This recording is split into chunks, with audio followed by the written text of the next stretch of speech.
voyons, il est là.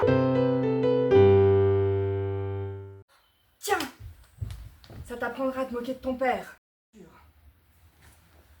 Qu'est-ce que tu fais là? Dis, qu'est-ce que tu fais là? Que la soupe est servie et que ta mère s'inquiète. Je ne savais pas qu'il était si tard. J'ai perdu la notion de l'heure. Ah, tu savais pas qu'il était si tard? Ah, tu perds la notion de l'heure maintenant. Tu veux que tu n'aies pas perdu autre chose que tu n'oses pas dire. Et qui te l'a fait perdre? Dis, qui te l'a fait perdre la notion de l'heure, dévergondée? Avec qui étais-tu? Réponds ou... Avec Saint-Michel. Tiens, ça t'apprendra à te moquer de ton père. Qu'est-ce que tu fais là? Dis, tu vas me répondre? Qu'est-ce que tu fais là, que la soupe est servie et que ta mère s'inquiète? Je ne savais pas qu'il était si tard. J'ai perdu la notion de l'heure. Ah, tu savais pas qu'il était si tard, petite teigne. Ah, tu perds la notion de l'heure maintenant. Dieu veuille que tu n'aies pas perdu autre chose que tu n'oses pas dire.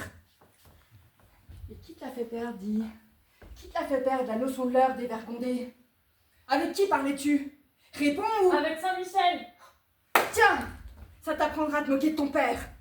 Alors comme ça, t'as rendez-vous avec Saint-Michel. Tu veux commencer déjà le sabbat, comme les autres, au lieu d'aider ton père et ta mère, et te marier avec le garçon sérieux qu'ils t'auront choisi. Et quand tu nous reviendras le ventre gonflé, ayant déshonoré le nom de ton père, tuer ta mère de douleur, et forcer tes frères à s'engager dans l'armée pour fuir la honte au village, ce sera le Saint-Esprit peut-être qui aura fait le coup. Mon père, cessez de crier. Vous ne pouvez pas m'entendre. Je vous jure par notre Seigneur que je dis vrai. C'est toujours à l'Angélus de midi ou à l'Angélus du soir, quand je suis en prière. Saint-Michel m'apparaît, et Sainte-Catherine, et Sainte-Marguerite. On n'est pas pressé, prends ton temps, c'est très bien tout ça.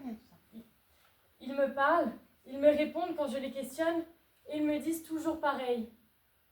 Et pourquoi te parlerait-il, pauvre idiote? Est-ce qu'il me parle à moi qui suis chef de famille? Est-ce qu'il parle à notre curé? Père, père, au lieu de crier et de cogner, essayez une fois de me comprendre. Voilà 3 ans que je résiste, 3 ans qu'ils me disent toujours pareil. Je n'en peux plus de lutter toute seule avec ces voix. Allez, Ah, on j'étais dans commence. l'élan et je me On plante. recommence. Ah non, elle va s'acheter par terre, la Vous pauvre. m'avez jeté gentiment. Oui, tu tombes doucement. Oui. Sauvez la France, sauvez la France. Et qui se gardera mes vaches pendant ce temps-là? Tiens, je vais te montrer, moi, comment sauver la France. Ah! Aïe! Aïe! Arrêtez, père! Arrêtez, arrêtez! Là, Charogne, tu veux toujours la sauver, la France? Qu'auriez-vous fait, messieurs, si votre fille vous avait dit ça? Ouais. Et qu'est-ce que tu peux donc? Pauvre idiote. Pauvre idiote. Ce que me disent mes voix, demander une escorte d'armes au sire de Baudricourt. Et quand j'aurai mon escorte, aller jusqu'au dauphin, à Chinon. Lui dire qu'il est le vrai roi, l'emmener à la tête de ses soldats, délivrer Orléans, et le faire sacrer à Reims, par Monseigneur l'archevêque et les saintes huiles, et jeter les Anglais à la mer. Ah, tu t'expliques enfin, sale fille. C'est aller avec les soldats que tu veux, comme la dernière des dernières. Non, mon père, comme la première, en avant et sans jamais regarder en arrière. Mes voix me l'ont dit, jusqu'à ce que j'ai sauvé le royaume de France. Après, il arrivera ce que Dieu voudra. Sauver la France, et qui gardera mes vaches pendant ce temps-là? Tiens, je vais te l'apprendre, moi, à sauver la France. Ah! Arrêtez, père! Arrêtez, arrêtez! Là, Charogne, tu veux toujours la sauver, la France?